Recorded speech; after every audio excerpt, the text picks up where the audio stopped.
Welcome to the Cheating Wife Stories channel. Story 1. I stood by the window and watched as the car backed down the driveway, turned right, and then disappeared down the street. I wondered why I wasn't more upset. I had just seen 10 years of my life drive away. Shouldn't I have felt something? Shouldn't there have been more than just a shrug of the shoulders? Oh well, I guess I should go and take care of that dripping faucet. As I turned and headed for the kitchen, I replayed the events of the last half hour in my mind. I had come home from work to find my wife, Peggy, sitting at the kitchen table with a full glass of wine in front of her. I knew something was up as soon as I saw her there. First, she was home before me, and she never got home from work until a half hour to an hour after I did. Secondly, the understanding we had was that the first one home would start dinner, and there was nothing on the stove. Lastly, there was the glass of wine. Peg rarely drank. I was no sooner in the room than she asked me to sit down and told me she had something to say. I grabbed a beer from the fridge, sat down across from her, and she said, "Rob, I know you know this, but there has been something out of sync between us for the last 6 months or so. I have no idea why we seem to be moving away from each other. I don't know if it's something to do with me or something to do with you, but something is wrong. I tried to talk with you about it, but all I get from you is that we are just going through a rough patch and it will get better. I've decided that we need to separate. I'm not talking divorce, just a separation for a while. I think I need some space, Rob. I need to get away, look at my life, and see if I can figure out where the disconnect between us is coming from. You can use the time we are apart to look at the same thing from your angle." "Oh, come on, Peg. It isn't that bad. Sure, we are having some problems. What marriage doesn't? But two people can't work out problems if they're away from each other and not talking. Talking isn't going to help, Rob. You only see one problem with our marriage. As far as you're concerned, the only problem we have is that we aren't being intimate. Your solution to the problem is for me to get undressed and let you have your way with me. As far as I'm concerned, there is a lot more wrong. We don't have that closeness anymore because I don't want to. We don't snuggle or cuddle anymore because I don't want you touching me. And I don't know why I don't want you to touch me. I still love you. I love you as much as I did on the day we were married. But something is wrong, and I don't know what it is. I need some space, Rob. I need some time alone so I can figure things out." "So you want to pitch 10 years of marriage out the window?" "No, Rob. I just think we need to spend some time apart. I've already packed my stuff in my car. I'm going to stay with my sister until I can find a place. I'll call you once a week to keep in touch." She stood up and said, "I have to go. I told Mary that I'd be there by 7. She turned and walked away without even offering to kiss me goodbye, and that in itself told me where I stood.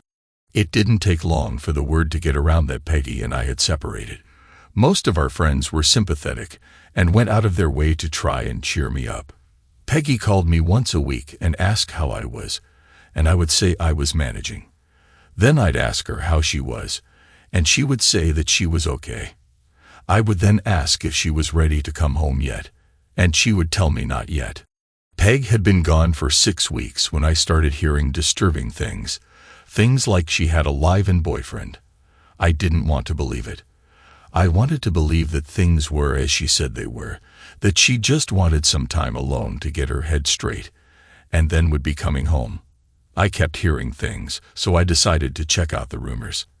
I'd find out where Peg was staying, do a little snooping, and put the rumors to rest.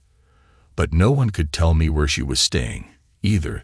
They couldn't or wouldn't, and I began to think that something about the situation stunk to high heaven.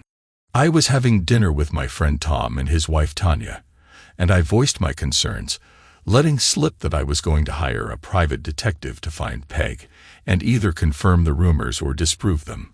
I saw Tom look at Tanya, and I saw her give him a little nod. "Save your money, Rob," Tom said. "The rumors are true. Most of the people who know you know what's going on, but they like you too much to tell you." "Tell me what?" "That Peggy left you to live with Adam White." "Adam White? Who the heck is Adam White? I've never heard of him. He works with Peggy. And she just up and left me to go live with him. That doesn't make sense. If she was going to do that, why didn't she just divorce me? What's with the separation? You know Peg, Rob.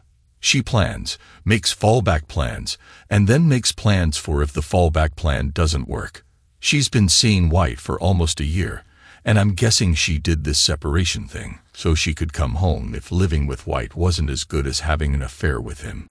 And everyone knows this, but no one would tell me. Gee, what a great bunch of friends I have. I stood up, threw my napkin down in the center of the table, and said, "Thanks a bunch. I'll see myself out." I left their house. On the drive home, I thought about what I had just learned.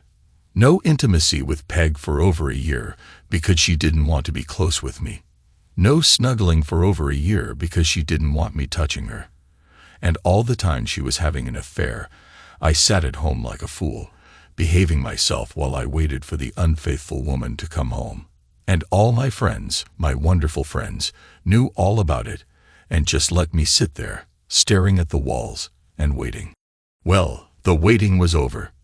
The next morning, I made an appointment with the Corliss Investigative Agency and gave them a retainer. I told them where Peg and this White guy worked and asked for all the dirt that they could get on the two. Then I went home and started making a list of everything I needed to do to sever my relationship with Peg. I'd wait until I had the report from the detective agency, but when I got it, I would have my list and be ready.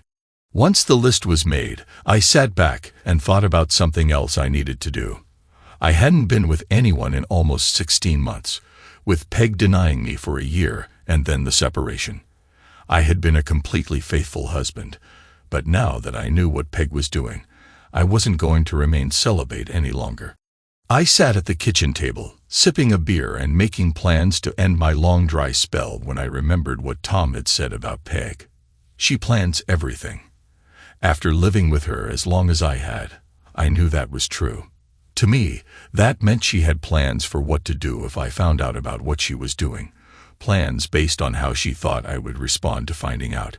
And the biggest plan of all, how to stick it to me if she decided that living with White was what she really wanted to do. I could see her having me watched so that if I went out and strayed, she would be able to use it against me in a divorce. All of a sudden, the list I had made seemed worthless because she might have planned for my reaction that way. It was back to the drawing board, and a new list took shape. As it took shape, I saw that a lot of what I wanted to do would have to be done right away, not left until the last minute. There were also some things I could do that would stick it to Peg and make her suffer. I smiled at the thought and wondered if she had a plan for when something like that happened to her. The next morning, I went to my bank to deposit my paycheck. While I was there, I checked on the safe deposit box Peg and I had. I saw from the sign-in log that Peg seemed to check the box at least once a week. When I saw that, I knew she was keeping track of me and that at the first sign that I was onto her, she would pounce. I thought about that for a minute, then took the 5 certificates of deposit from their plastic envelopes, went upstairs, and used the bank's copy machine to copy all 5. I then put the copies back in their envelopes and returned them to the box. Unless Peg took the CDs out of the envelopes to check them, she would never know about the switch. Since I knew Peg was checking up on me, I took my passport from the box and casually mentioned to the woman from the bank, as she put the box back in its slot, that I was going down to Mexico on a fishing trip. I left the bank with the 5 CDs in my pocket. I normally went to the bank twice a week on average, and each visit, I would cash in 1 CD, pay the early withdrawal penalty, and then hide the cash away.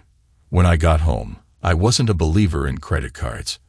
I thought you could get in trouble too easily with them, so the only ones I had in my name were an American Express card, on which the full balance had to be paid when you got the bill, several gasoline company credit cards, and 1 Visa card with a low limit that was in my name only. Peg, on the other hand, had a good half-dozen credit cards in just her name, and some of them had high limits. I knew what the limits were because I paid the bills every month. I made a list of the remaining account balances and set it aside. I would make sure to pay the minimum payment on those cards to keep them in good standing. I sat down and made a list of all the things I would like to have. Over the course of the next couple of weeks, I went on a spending binge using Peg's credit cards. When I bailed, she would be saddled with the credit card debt, and I intended to make it considerable. I updated my computer, got a new Dell with all the bells and whistles, bought a Remington 700 on eBay, and a bunch of other stuff like a digital camera and a state-of-the-art cell phone that did everything but cook my dinner. The house was Peg's. It had been left to her by her parents, so I would have no claim on it. However, we had used it as collateral for an open line of credit when we put in a swimming pool and hot tub, and both of our signatures were on the account. We had paid off what we had borrowed, but the line of credit was still open. If I timed it right, I could draw on that line before she knew what I was doing. I had wondered why, when she decided we needed a trial separation, she packed up and left me in her house instead of asking me to leave. Now I knew. If I was still in the house, I would obviously be expecting her to come back and see this separation as something that wasn't going to last. Next, I closed out my 401 kit work, paid the penalty, and squirreled away the cash. Then I sat back and waited for the private detective's report. The one thing I couldn't figure out how to do was get my needs met. I couldn't take the chance that Pei had someone watching me to see if I went looking. I decided what I would have to do was leave town on the weekends to go on fishing trips. She knew that I loved to fish and went quite often. And she knew from the catches I brought home that I actually went fishing, so I doubted she would pay a private detective to follow me. No need for her to get too carried away. After all, wasn't I stupid? Hadn't she been pulling the wool over my eyes for over a year? It was a Friday, and I was just getting ready to leave work when I got a phone call from Tanya asking me to stop by their house on the way home. I tried to beg off, but she told me it was important.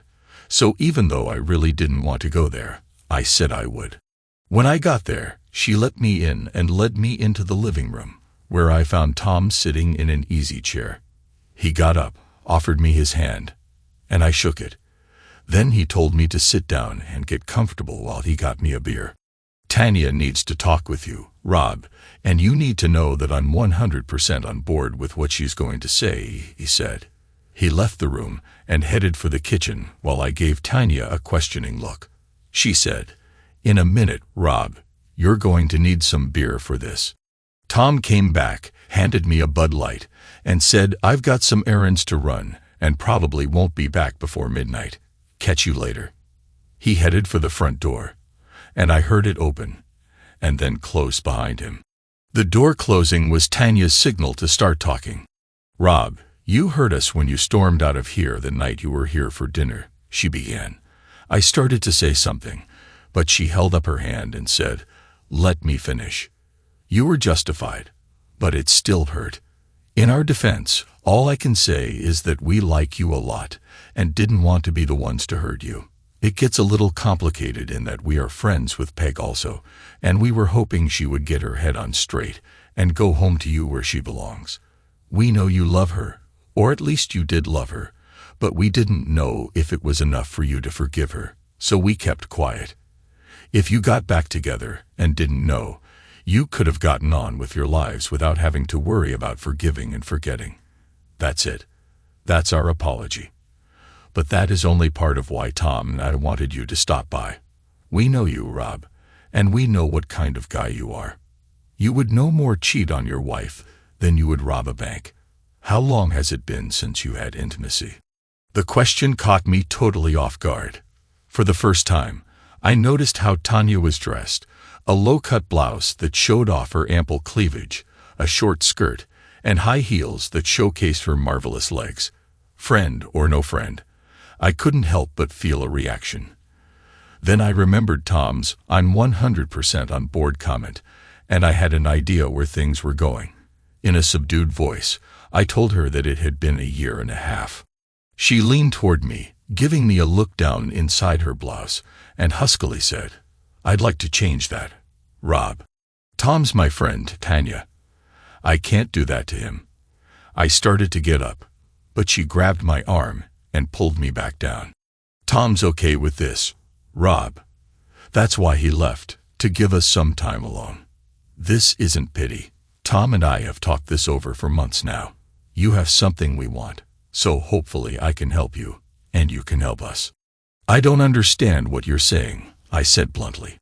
To be blunt about it, Rob, she continued, Tom is sterile, and we want a child. We want you to give me one. I was stunned. I sat there and stared at her, speechless. When I finally did find my voice, I said, you just said that you knew I wouldn't cheat on Peg. Yes, she said, as she laid a hand on the lump in my trousers. But that was before you knew what Peg was doing. Now that you know, you're released from your vows to her. Why me? We wanted to be with someone we know, not some anonymous donor. We also want you to be part of the child's life. You will be the godfather and will always be around as Uncle Rob. This doesn't make any sense, I said. Of course it does. What if something happens to Tom and me? Who better to take care of the child than Uncle Rob? On the flip side, God forbid, what if the child needed a transplant or something like that? Could we find the anonymous donor? And even if we did, would he help? If we got on a waiting list, how long would we have to wait to find a donor who would be a match? No, Rob, we thought it through. We want you to be a part of our family. On the other hand, are you going to tell me that you don't find me attractive? Tanya asked, looking at me and starting to touch me. This says you do. She pulled me close and added, there are benefits to being the father of my child. Rob, we will have to be together many, many times to make sure that I get pregnant. I won't limit you to just the days I'm most fertile. In fact, I won't even tell you when they are. It could take weeks, Rob, weeks and weeks. And you've been without for how long? We will help each other, she said as her lips closed around my neck. It had been a long time for me, and I knew I wasn't going to last long. Now we can go into the bedroom and do some serious baby making, Tanya said. All my reservations about what was happening disappeared when she was intimate with me, so I got up and followed her into the bedroom. I thought about what had just happened all the way home. As I pulled into the driveway, it occurred to me that if Peg was having me watched, she would find out about my visits to Tom and Tanya, and notice that Tom left, but I stayed for several hours. The next morning, I called Tanya and explained my thoughts to her. She told me not to worry, that no one would see Tom leave because he didn't. He went down to his basement workshop and stayed there until I left. That information gave me peace. It was one thing to be with Tanya when Tom was gone, but could I do it if I knew he was in the house? Tanya must have known what I was thinking because she said, "Don't worry, Rob. It will be okay. I promise." That afternoon, I got a call from Tom asking me to have a drink with him after work. Talk about awkward. Try sitting down with a guy you've known for 20 years, who is a good friend, and whose wife you've just been with, all with his knowledge. He must have known what I was thinking. So he cut right to it. I know this is awkward for you, Rob.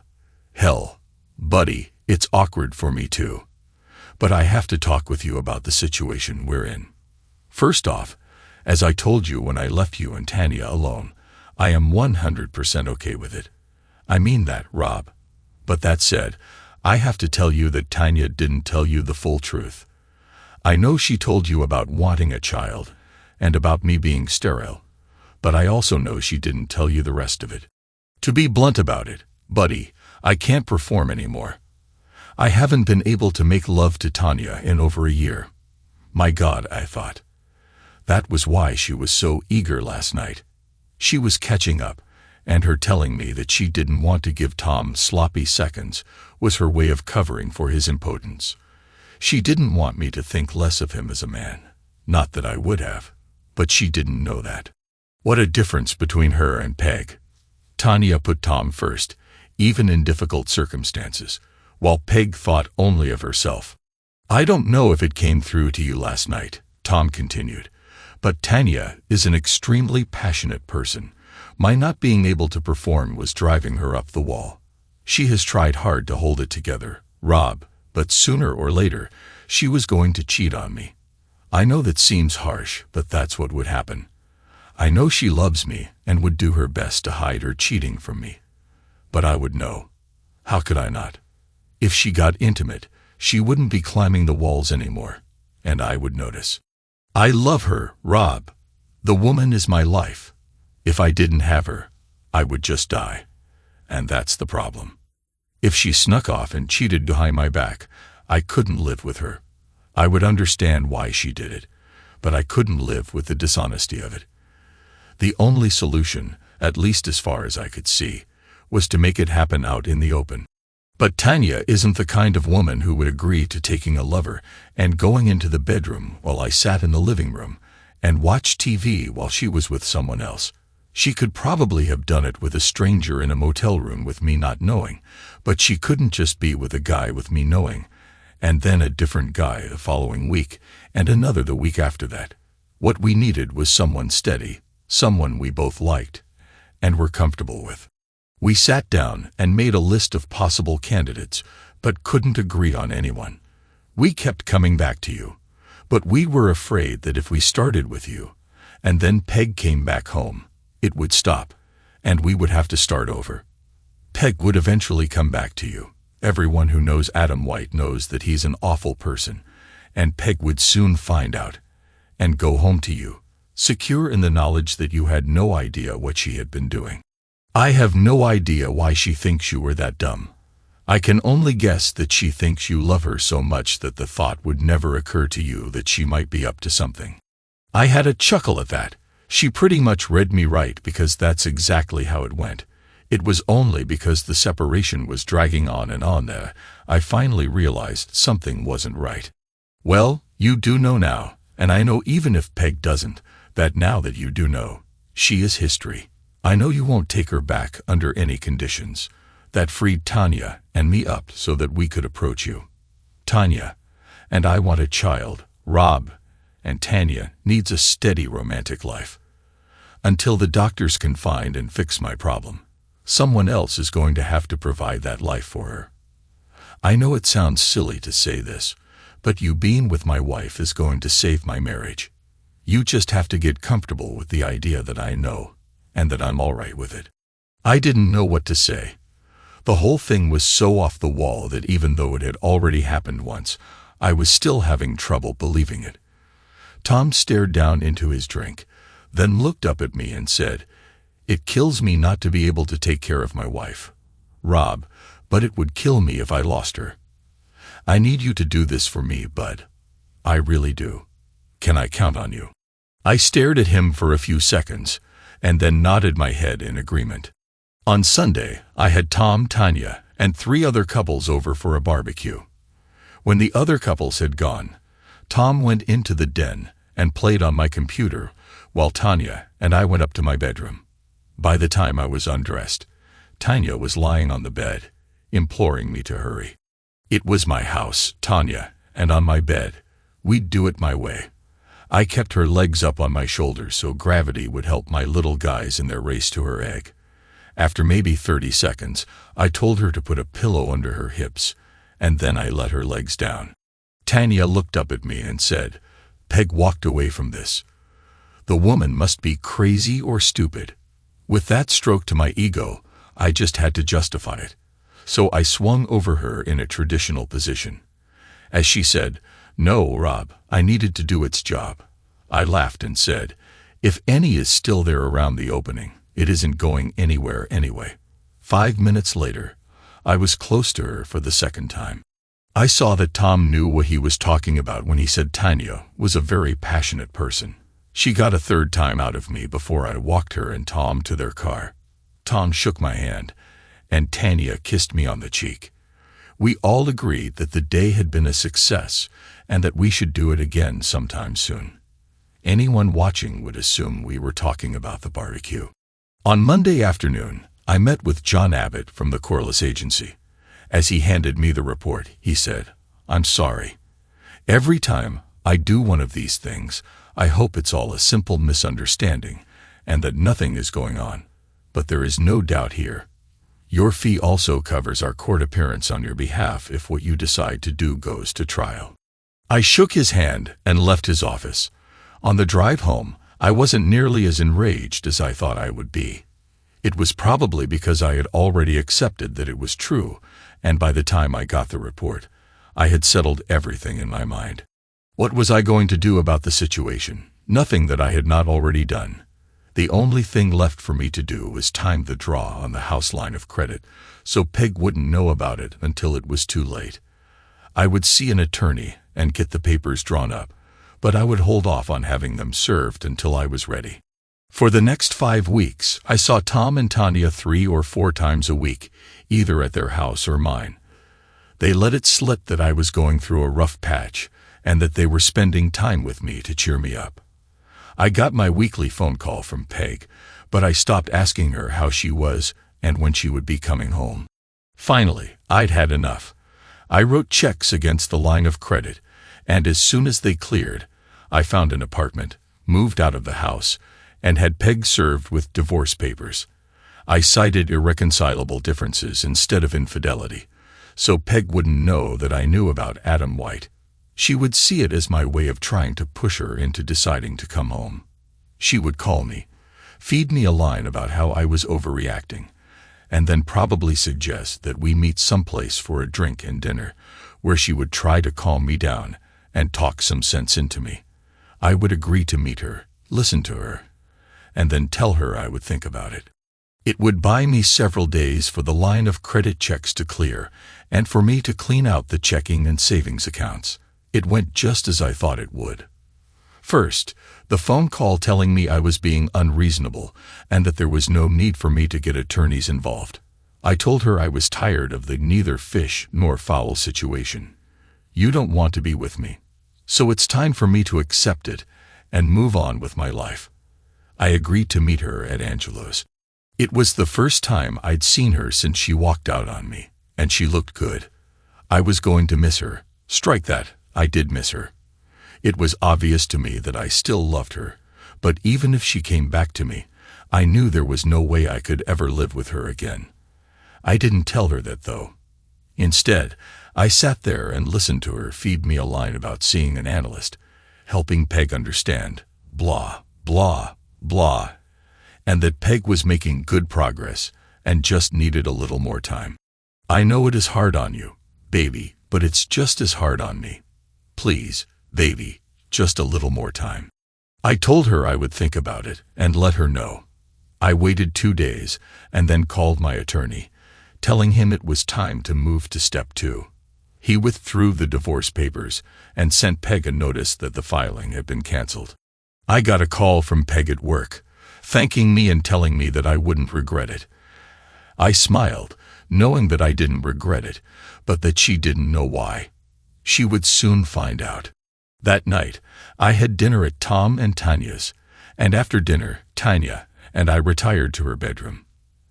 As Tanya spread herself for me, she said, "Can we make love tonight, instead of just being together?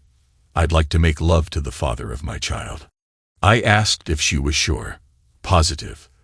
The home test told me Tuesday, and the doctor confirmed it this afternoon. You're going to be a daddy. We only did it once that night, but it was a long, slow, and very satisfying session.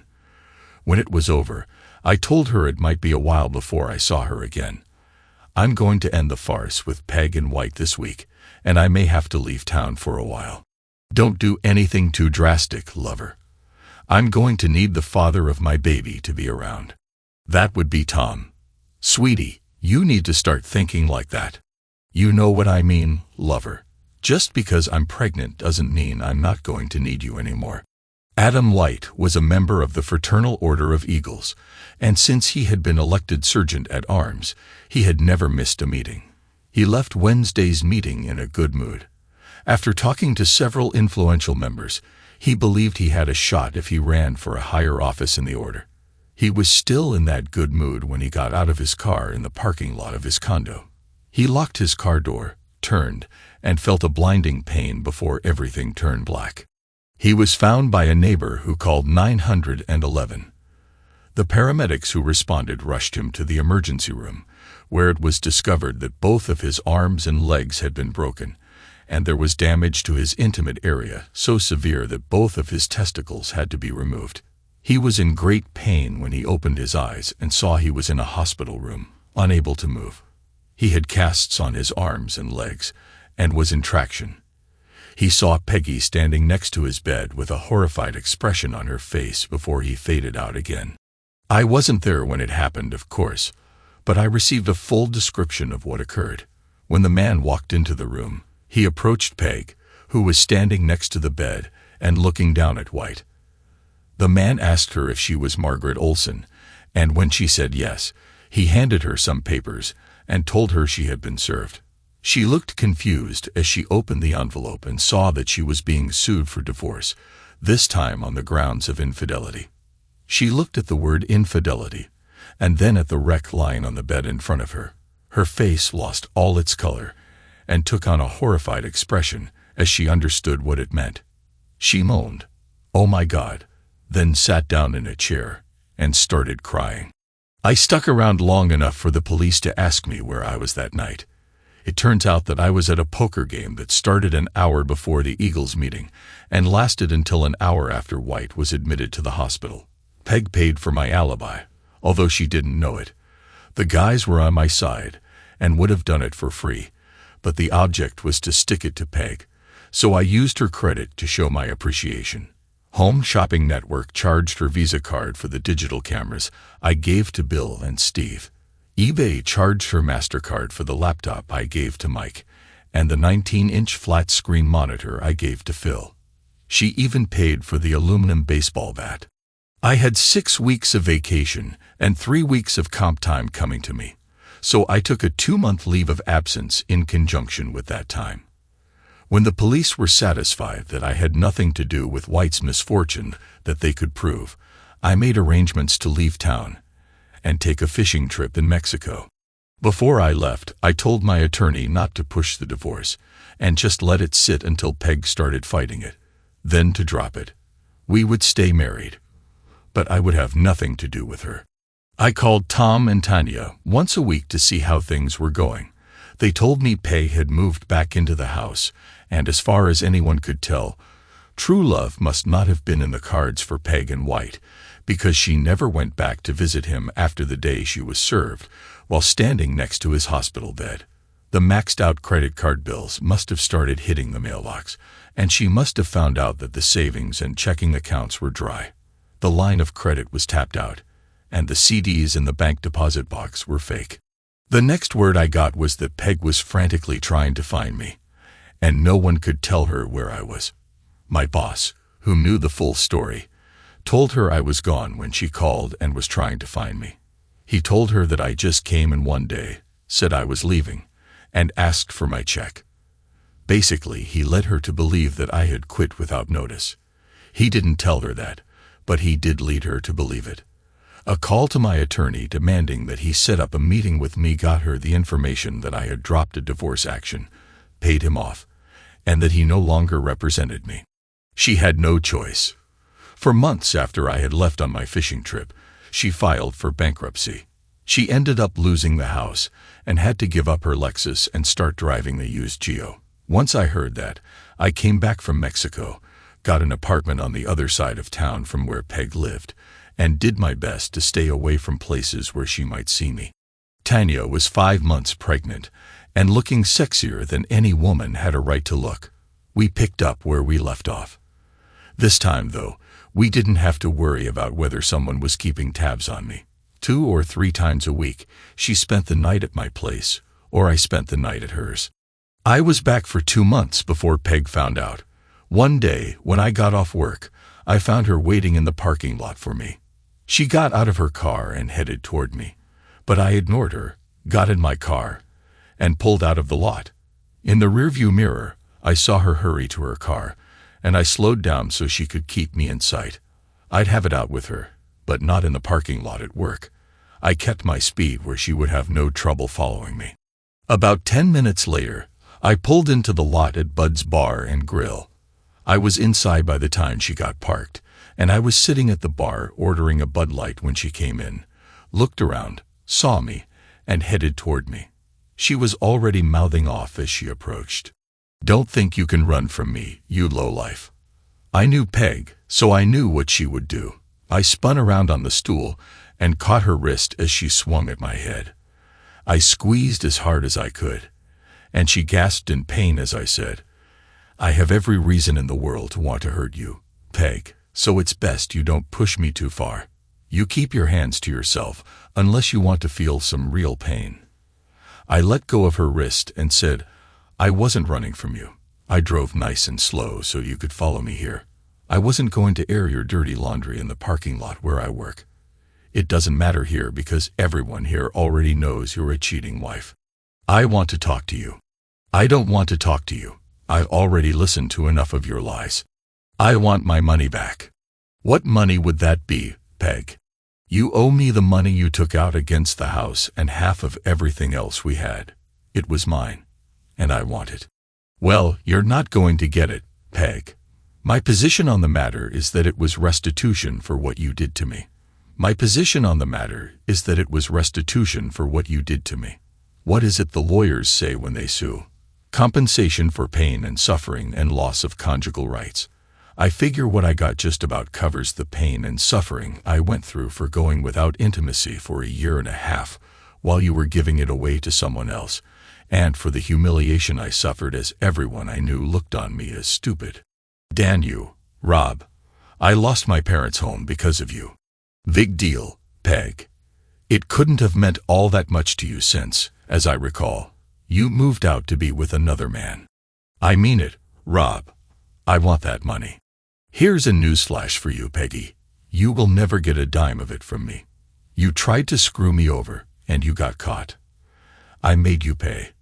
Live with it. I guess we'll just have to see what the courts say.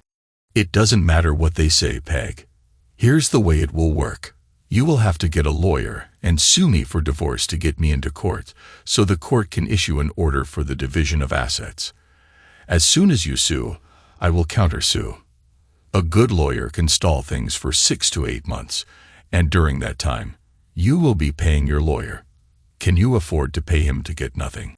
I have all the evidence I need to fight you in court, and if I win, you will take it in the rear. Worst case scenario for me is that I'm ordered to split the assets.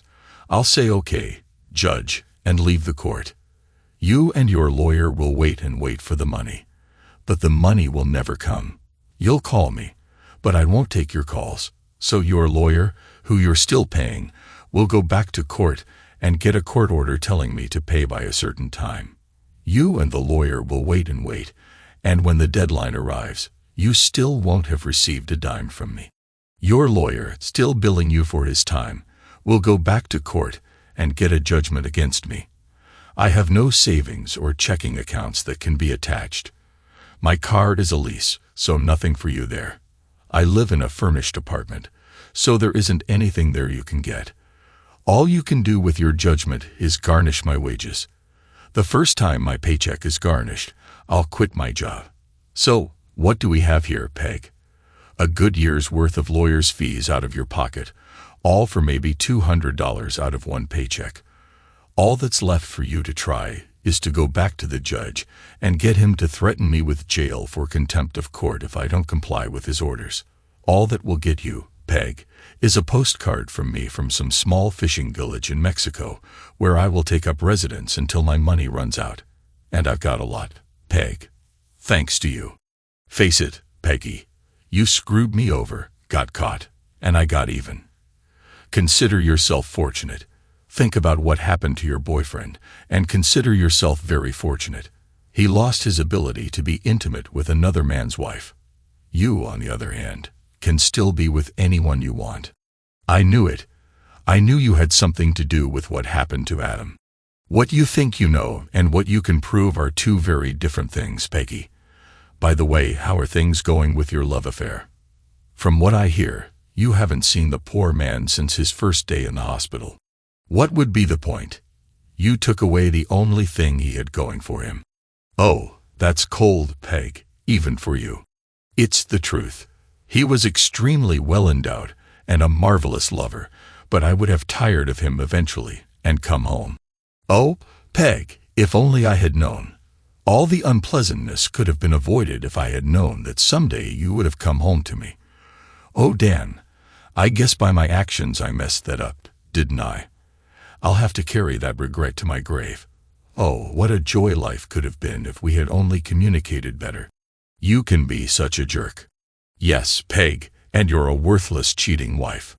I finished my beer, got up, and said, "Have a rotten life, Peg," and I left the bar. 3 days later, I was served with divorce papers citing irreconcilable differences. I didn't contest it, and she was awarded half of the marital assets.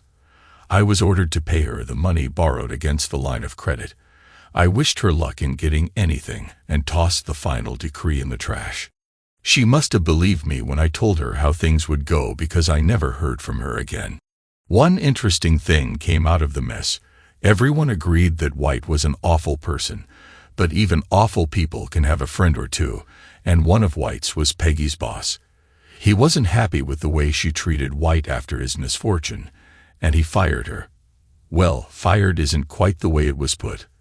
A downturn in the economy necessitated downsizing, and Peggy was let go. But everyone knew she was fired. She couldn't find work in her area, so she relocated to California, where she had some relatives. No one, not even her sister, has heard from her since. There is one more chapter to the story. It was a sad ending, but at the same time, a glorious beginning. Tanya had a beautiful baby girl, and Tom doted on her and spoiled her rotten.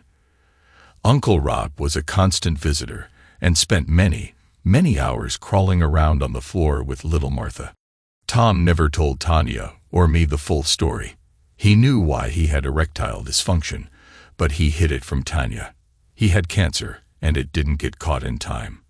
The cancer spread, and following his funeral, Tanya handed me an envelope addressed to me. Written across the front of the envelope were the words, "For Rob's eyes only." I looked at her, and she shrugged and said, "I have no idea. It is addressed to you, so I haven't seen what's inside." I opened it and read, "Hey bud, if you're reading this, I'm gone. There was a reason I picked you. Yes, it was me, not Tanya, who was the father of our child. I knew I wouldn't be there for them, and I wanted someone I trusted to watch over them. I knew I could count on you, so you got elected. Don't let me down, bud. Take good care of our girls." I handed the letter to Tanya, and she read it and started crying. I took her in my arms to comfort her, and when she had cried herself out, she asked me what I was going to do. I'm going to do just what he knew I would do. I'm going to take care of my girls. 6 months later, Tanya and I were married. Story 2. Angela and I lived in a spacious 2-story house with a small pool in the backyard. We moved there after getting married, and a couple of years later, our son Eric was born, followed by our daughter Samantha. I worked as a manager in a prestigious company, wanting to provide everything for my family, so that none of them lacked anything. Angela stayed at home for a while when the kids were little, engaging in making small clay figurines alongside her household chores. It had been her hobby for a long time, and when she had accumulated enough figurines, she organized unique sales events. Years passed. Eric and Samantha grew up and went to college. By then, I was able to provide each of them with good phones and laptops. Eric got a computer first as he was growing up, and since then, he became passionate about the field. He pursued studies as a programmer despite having acquired considerable skills already. He didn't intend to stop and chose a career in it. On the other hand, Samantha was more into fashion and enjoyed creating her own designs, so she chose a career as a fashion designer. Besides, she was as beautiful as her mother, and by the time she finished school, several agencies offered her modeling jobs after seeing her photos on her blog. Like fledglings at a certain age, the kids left their nest, and while we rejoiced in seeing what wonderful individuals they had become, we continued living for ourselves. "It feels empty now," Angela said one day, sitting with me in the living room. "What?" I didn't quite catch it at first. "Yes, now that the kids have moved away, it's noticeably quieter. I got so used to them always being at home. even when they were being silly, which sometimes annoyed me. Now I miss even that. You're right. The house is indeed much quieter now. But they can't always be with us. Besides, we're not at the age to handle daily chaos. By the way, Mark called and said they'll drop by tomorrow. Really? But you were planning to work in the garage. My wife recalled my plans. Yes, I was. But they've decided to throw a party for Mark's birthday. And they couldn't finish the renovation on time. So Mark intends to talk to us about arranging the celebration at our place. What? Angela asked in surprise. Well, he asked not to mention it for now. He wants to discuss it in person. What's wrong with that? I don't see anything wrong in them celebrating here. We have enough space. It'll be enough for them and the guests. It'll help break the monotony a bit. I'm glad you agreed. I kissed my wife on the cheek and hugged her tenderly. In my heart, I was happy I wouldn't have to argue with her about it since I had already promised Mark that our house would be at his disposal for the celebration. Mark and Monique Rells had been our longtime family friends. I became close friends with Mark back when we served in the army. He often visited us, first alone, and then he married a wonderful girl, and they started visiting us together. We tried to celebrate various holidays together, sometimes at our place, sometimes at theirs, or just gathering with our families outdoors. Our kids also became friends and often played together. Unlike our family, Mark and Monique didn't have that emotional abundance and tranquility. I already knew them well. Both of them had wind-up personalities, and their tastes and hobbies differed in many ways. Sometimes I even wondered why they got together and married. But Mark told me they loved each other, at least initially. Besides, they had passionate relations and occasionally engaged in role-playing. These amusements they carried with them through the years they lived and even now engaged in them. However, beyond their romantic feelings, they frequently argued, sometimes over trivial matters. Most of the time, it was sparked by Monique, who was very jealous of her husband. But it wasn't without reason. Mark was handsome, and especially when he had a few drinks, tended to check out other women. He even had a few affairs, which he boasted about to me in secret. Monique somehow found out about these, leading to scenes. Once, it almost led to divorce, but primarily for the children's sake, they stayed together. After finishing the conversation with my wife, Mark called me. "Peter, are you free right now?" he asked. "Well, not tied up with anything important. Why?" "I'd like to meet up with you. But you're coming over tomorrow anyway." "Tomorrow's tomorrow, and I won't be alone. I'll have my wife with me. I wanted to chat with you without the company of women." "All right. Where shall we meet?" Mark suggested meeting in an hour at the bar, which recently became our favorite spot for guys' hangouts and chats. I got delayed a bit, and when I arrived, I noticed that my friend was almost drooling in the direction of the waitress who was serving him. I understood him as a man because she was of quite lush body shapes, and her uniform was definitely not strict. Then Mark noticed me, waved, and I joined him, sitting down across from him. "What's up with you?" I asked. "With me? Nothing new. Just thought of dragging you out to chill." "Mark, your voice sounded a bit troubled on the phone. I even thought something had happened." "I had another fight with Monique. Tell me, bro, how do you manage to live so peacefully with Angela? How did you raise her not to create scenes over every little thing? Did Monique catch you with someone again?" I didn't directly answer his question. "Huh. No, but you know her. She's jealous even of my bed." "Mark, you're my friend. But honestly, there's fault on your side too. I've known you for years. I know you're quite the ladies' man. Maybe you shouldn't have rushed into marriage so soon." Why bring that up now? What about you? How do you get along so well with your wife? I thought you understood. I've never cheated on her and never gave her a reason to suspect anything. How about that stripper? Forgot about that after all these years. Mark smirked, trying to tease me. That was years ago, at your bachelor party. And there was nothing significant. She just danced near me. Besides, I confessed everything to Angela. I didn't want any misunderstandings between us because of that. And then, did she just forgive you easily? No drama. Well, she was upset at first, of course. But soon, she calmed down and even confessed that her bachelorette party also had a stripper. What? Mark was shocked. So Monique blames me, yet she. And you just accepted her confession calmly. His emotions were escalating, and I sensed he wasn't telling me something. Hey, buddy, calm down. Why are you so worked up? You both had similar nights. You're not exactly a saint yourself. But she never told me. She said it was just the girls there. I didn't understand why my friend was so annoyed. Even though I knew Mark always believed that as a man, he was always right about everything, even when he wasn't.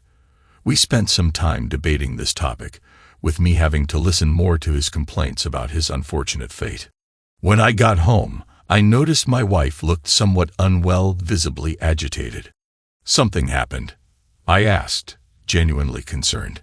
No. Why do you ask? Angela tried to hide her distress. You don't look okay. Are you sure everything's all right? Yeah, just a bit of a headache. She asked me what Mark wanted, and I said it was just a regular guy's hangout. I almost forgot how he whined and focused his attention on my wife. My attention was more on Angela now, though she later claimed that nothing was wrong with her. However, in the evening, when we were getting ready for bed, I naturally wanted intimacy with my wife. But she refused, saying her headache hadn't passed. So, I just lay there, feeling like she was lost in her own thoughts. The next day, our friends came over as planned. Monica immediately started gossiping with Angela, although she wasn't in the mood for conversation. Before their arrival, I noticed a couple of times that she wasn't feeling too well, and she honestly admitted to occasionally feeling lightheaded. As we prepared for the celebration, each of them voiced their ideas. Monica wanted everything to be perfect. She wished for the celebration to be outstanding. Mark didn't want too many guests. He wanted only close friends for his birthday, and wished for more alcohol and meat in the menu. Monica had to compromise with his choice. After all, it was his celebration. As we gathered around the table and discussed the upcoming celebration, I tried not to take my eyes off my wife. At the same time, chatting with friends, I couldn't help but notice how Mark occasionally threw explicit glances at Angela. And I even felt jealousy slowly creeping into my soul. I remembered an unpleasant event that happened many years ago.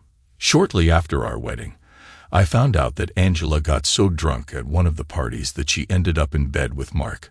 I was furious with both of them. Very furious. I was ready to tear them apart. But then, someone came into my life who influenced me not to commit a terrible act. But she not only didn't apologize to me, she didn't even confess to it. Apparently, she was sure I knew nothing because she didn't notice that I saw them, and decided to keep it a secret.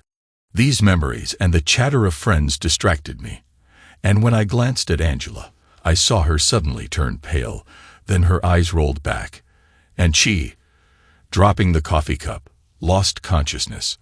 I was frightened for her and immediately rushed to her side. Angela, what's wrong? Angela, wake up, sweetheart. I quickly grabbed my phone and dialed emergency services. Mark and Monica looked alarmed too. They didn't understand what was happening but were worried about their friend. Angela woke up on the way to the hospital. I sat by her side, wearing a worried expression, holding her hand. Seeing her regain consciousness brought me some relief. The doctor, who was also present, immediately started examining her. What happened? Where am I? Angela looked around. You fainted. We're going to the hospital. The doctor will check you. But so far, they said there's nothing serious. Ma'am, how are you feeling? The doctor asked, but Angela didn't respond. After driving for some more time, Angela began to protest. Peter, I'm feeling much better already. We don't have to go to the hospital. You know how much I dislike them. Sweetheart, I'm glad you're feeling better. But let the doctor check you anyway. You're not that young anymore. Think about your health. It's not entirely normal that you blacked out so suddenly. I pleaded with her. Realizing that it would be impossible to persuade me and the doctor, Angela accepted it. While she was being examined and tests were being taken, I was busy filling out the necessary forms that the nurse handed me. A little later, Monique called me and asked about Angela's health. "She's better. Thanks for asking," I replied. "Thank goodness. We were so worried. Mark is going crazy too. I think he's worried that because of this, we won't be able to have the celebration at your place." "Is that all he's worried about?" I asked, surprised and dismayed. No, that's not what I meant." "All right, Monica. The doctor is calling me," I interrupted. I hung up and headed towards the doctor, hoping to hear that my wife was just experiencing a blood pressure fluctuation, maybe due to the weather or just age. But when the doctor voiced their suspicions, my expression changed drastically, and my worry for my wife's health intensified several times over. "Are you sure, doctor?" "I cannot definitively confirm that yet. More tests need to be done. We have to wait for the results of the analyses, but the preliminary examination indicates that your wife has cancer." "How could this happen? Why is this happening to her?" I asked, bewildered. "I'm sorry, but that's all I can tell you for now." The doctor looked at me sympathetically and went about their duties. At first, I stood in the corridor for a while, not understanding why this was happening to my wife and what she did to deserve such a fate. After all, we were always a model family, attending church, sometimes even involved in charitable activities. I decided not to tell our friends anything for now, but I needed to discuss this with my wife, so I headed to her ward. She lay there on the bed, still a bit pale after having her blood drawn for analysis. She couldn't stand the sight of blood, and even though she turned away during the procedure, she noticed her own blood in the syringe, which made her very uncomfortable. "How are you?" I asked, approaching her. "It's like a nightmare. They squeezed 3 liters of blood out of me," she grimaced. "Oh, come on. 3 liters. Angela, I need to talk to you." "About what?" she asked tensely for some reason. I spoke to the doctor. He told me some terribly shocking news, I replied, pausing for a moment. "What? But what? Why are you silent?"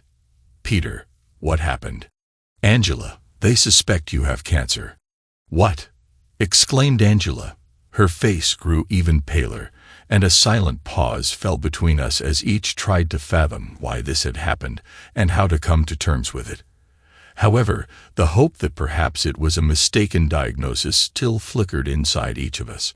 I told you it was necessary to get checkups more often," I almost cried.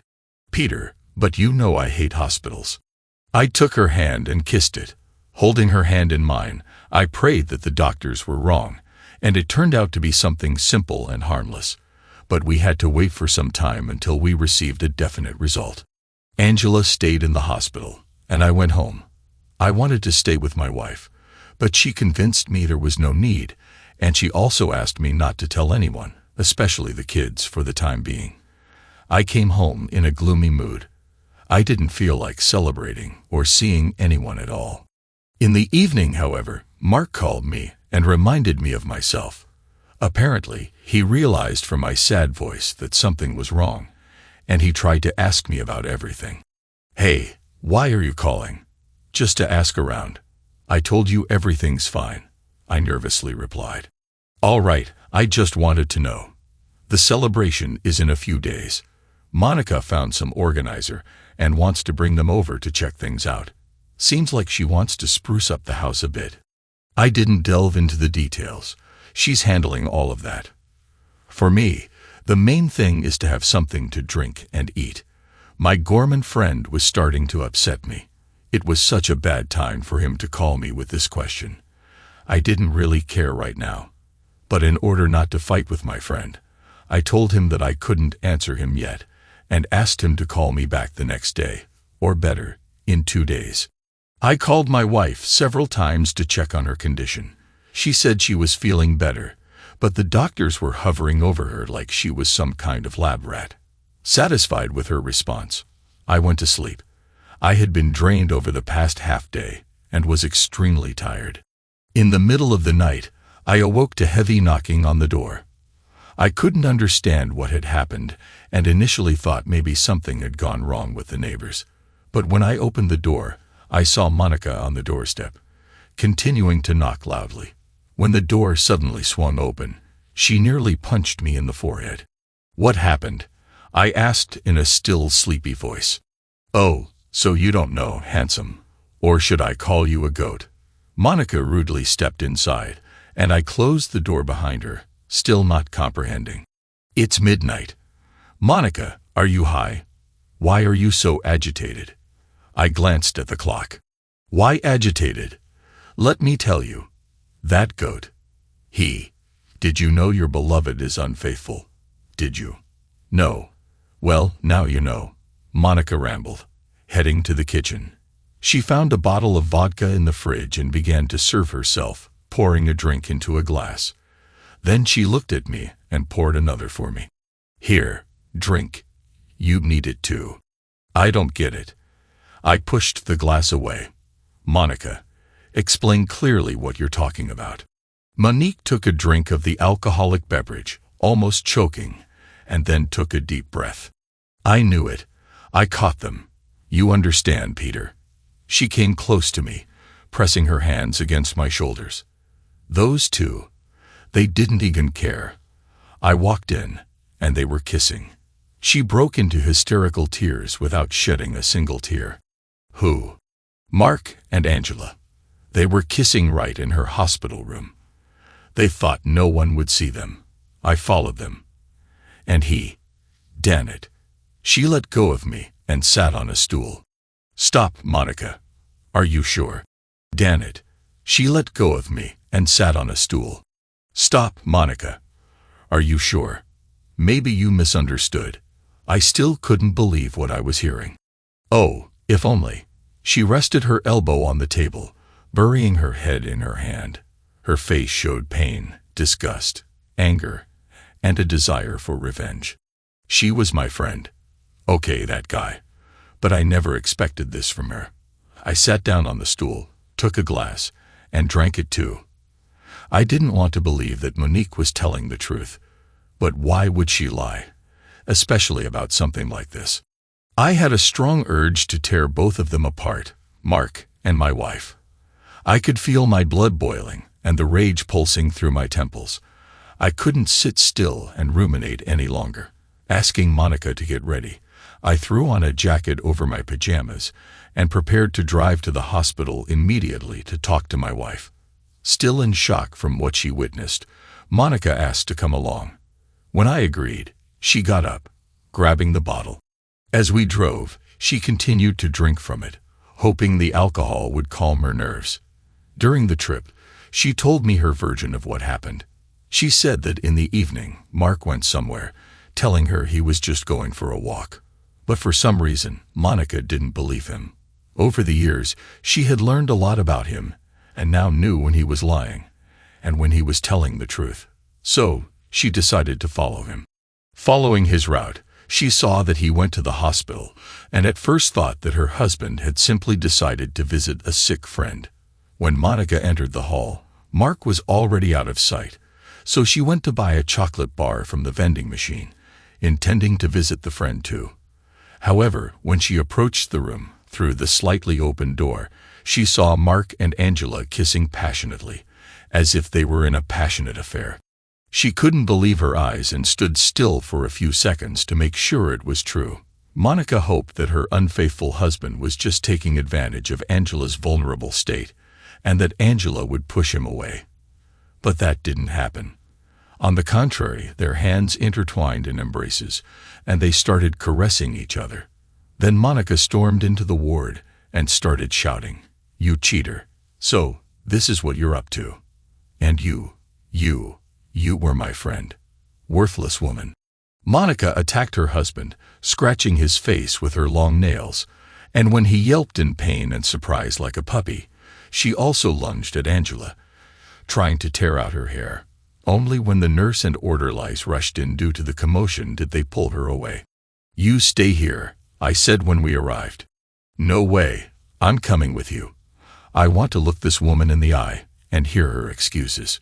As we reached the ward, a nurse in the corridor stopped us. She found it odd that we appeared at such a time and in such a state. Let me in. I need to see my wife, I yelled. But she's under sedation right now. You won't be able to talk to her anyway, the nurse protested. But I wasn't backing down. And while we were engrossed in conversation, Monica took the opportunity and sneaked into the ward where Angela was indeed lying asleep. Continuing our argument, the nurse and I noticed Monica was missing and realized she was in the room. We rushed there. I saw Monica standing over Angela with a furious expression, tightly holding her by the throat with one hand, trying to strangle her, and for some reason, not letting go of a bottle in her other hand.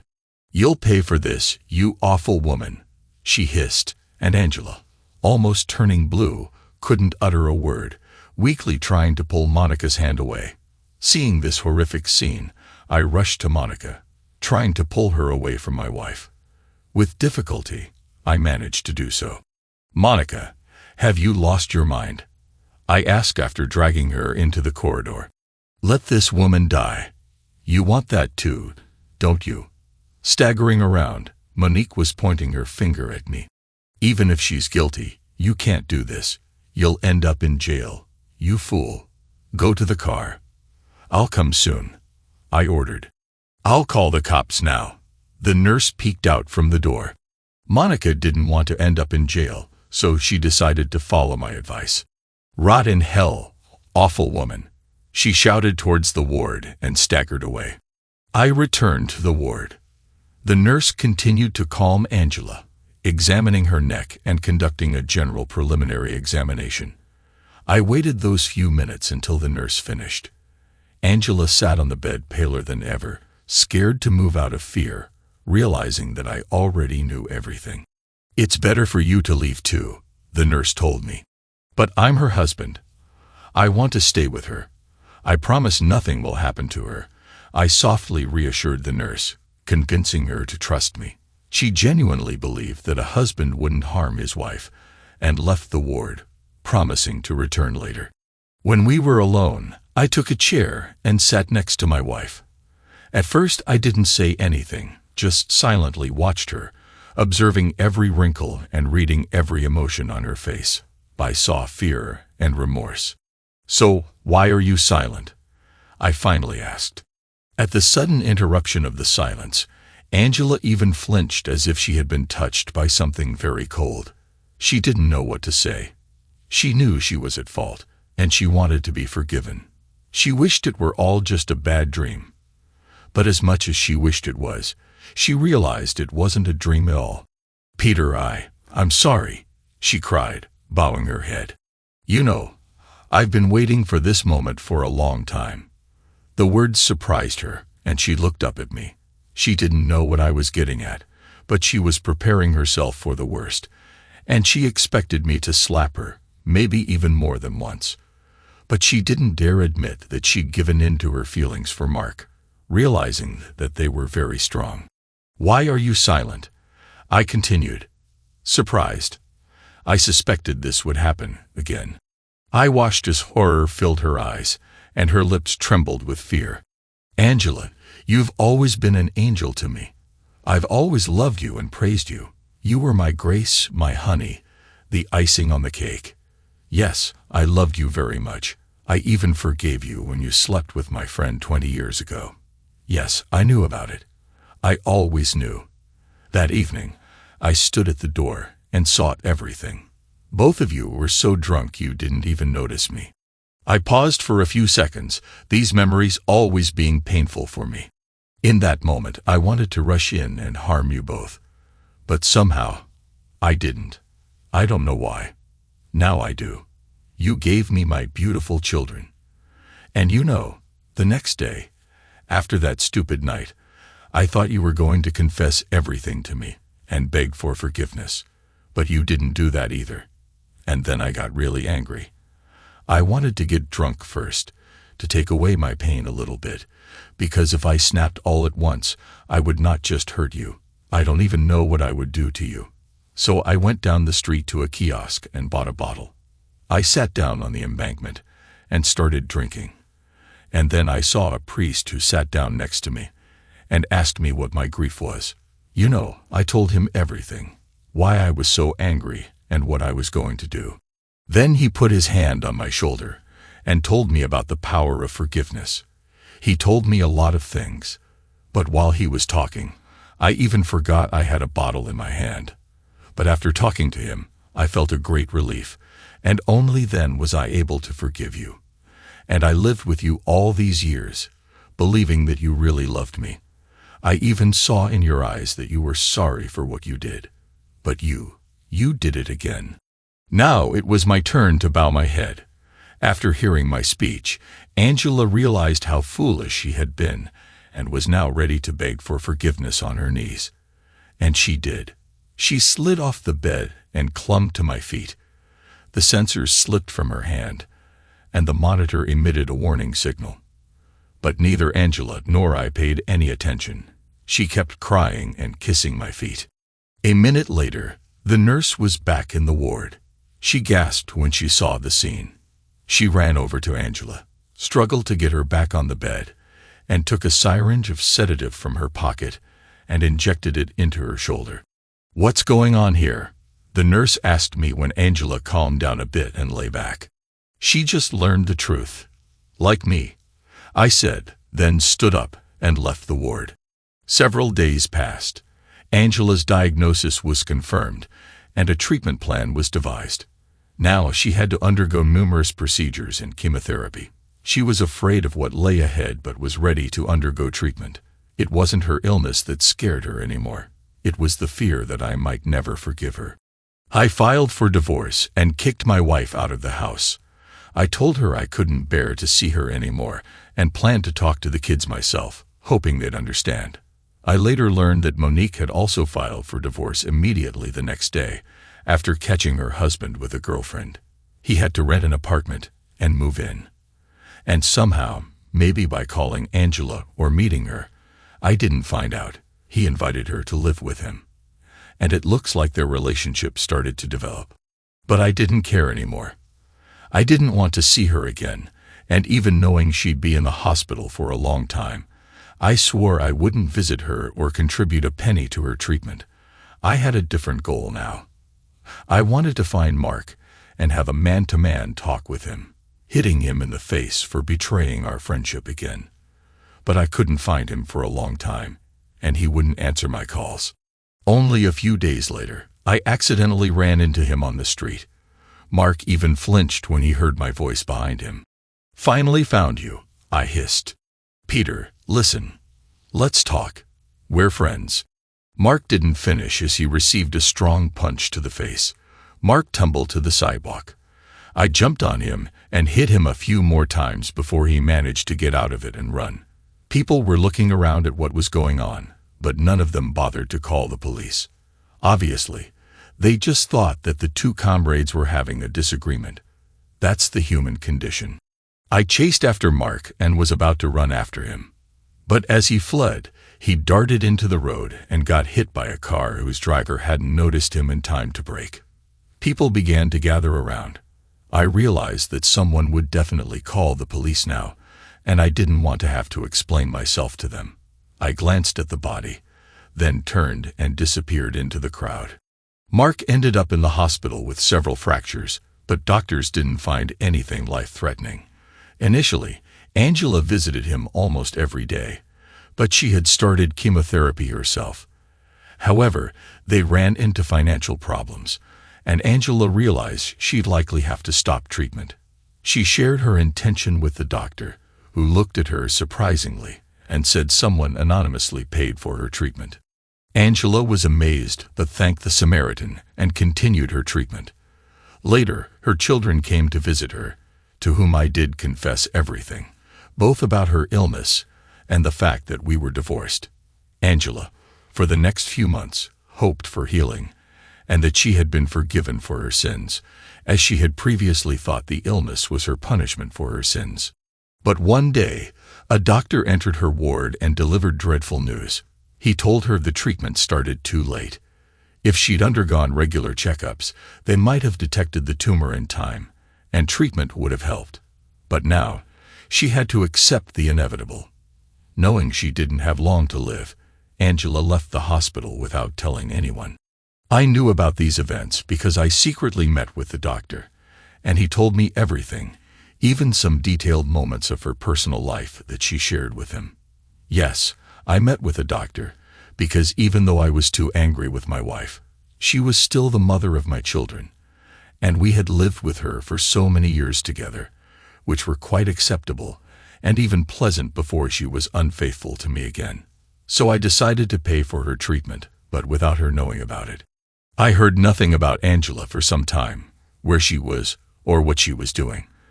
But one day, I met Mark in a bar, thoroughly enjoying himself with some promiscuous girl. I asked him why he was here and where Angela was.